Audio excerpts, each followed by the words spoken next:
stupid rules. Why did you do that? Why? You jump high, jump right. All right. What happened after this?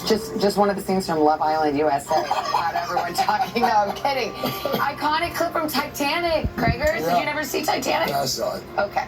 Well, apparently that hit movie was sort of indirectly responsible for what Leonardo DiCaprio is saying was his biggest regret in Hollywood. Huh.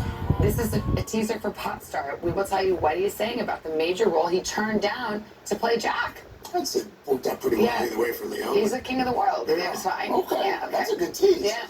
First, though, we do have a lot to get to this half hour. We're going to start with the podcast that has Swifties around the world rejoicing this morning. Yeah, not only did Taylor Swift officially reveal her 12th studio album, and now we can see it right there. She did it during her one of her most candid interviews she's really ever given. Our resident Swiftie, senior Swiftologist Emilie Ikeda is here. You listened, you were up late listening to this. Look, anything for our girl Taylor, right? Us Swifties, they are typically decoding hidden messages in social media posts and song lyrics, trying to read between the lines to understand the life of their idol. But in an incredibly rare 2-hour-long conversation, fans heard the pop superstar directly discuss her relationship with Travis, her hobbies, the emotional journey to buy back her master recordings, and more, all in her first podcast that, in true Taylor fashion, broke the internet.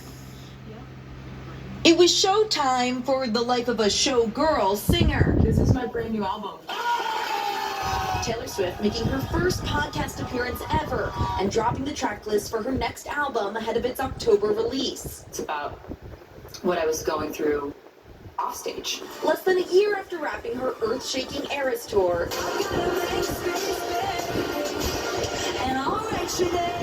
Swift opening up in a stunningly intimate conversation with her boyfriend, Kansas City Chiefs star Travis Kelce, and his brother Jason on their New Heights podcast. Why are you coming on the show? I owe a lot to this podcast. This podcast got me a boyfriend. Ever since Travis decided to use it as his personal dating app about 2 years ago. Swift referencing Travis proclaiming his interest in her on his podcast in 2023 and sharing his goal to give her a friendship bracelet. I wanted to give Taylor Swift one with my number on it. A bold gesture Swift compared to a scene out of an 80s movie. So I was like, if this guy isn't crazy, which is a big if, this is sort of what I've been writing songs about wanting to happen to me since I was a teenager. The 2-hour-long edited conversation ranging from her newfound love of football. I didn't know what a tight end was. To her love for baking bread. It's a loaf story, baby, just say yeast.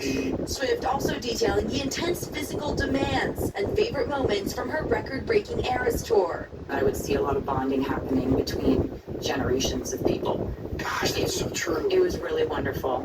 The podcast took an emotional turn when the 14-time Grammy winner described her years-long fight to acquire her early master recordings. I get a call from my mom, and she's like, you got your music. Yeah. And so sorry that it's literally been so long since this happened. It's every time I talk about it. More than 1 million fans tuning into the podcast on YouTube alone. Swifties, we've officially broken the internet. Really, in a decade, we probably haven't seen Taylor be this candid and be this personal about her life. As Swift's next era is already reaching new heights.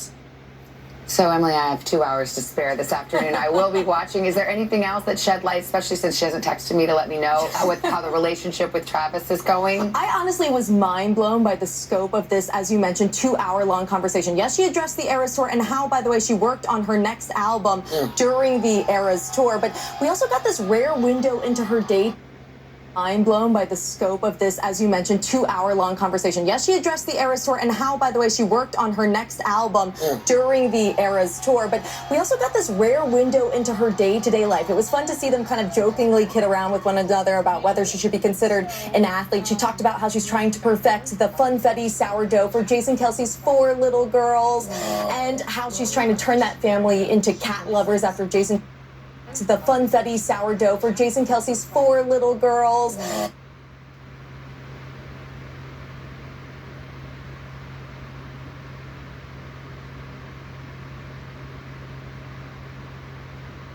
And how she's trying to turn that family into cat lovers after Jason famously told his little girls that cats are poisonous. Remember, Taylor Swift is a massive cat fan. She owns several cats.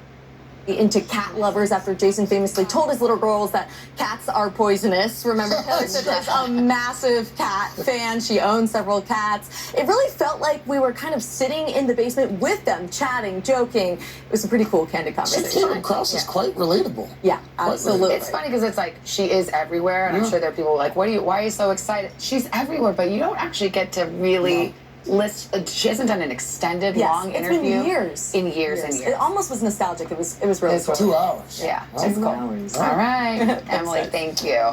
Coming up here, are your weekend habits ruining your sleep? It's cool. 2 hours. Yeah, Right? it's cool. hours. All right, Emily, thank you. Coming up here, are your weekend habits ruining your sleep? The new warning about what's being called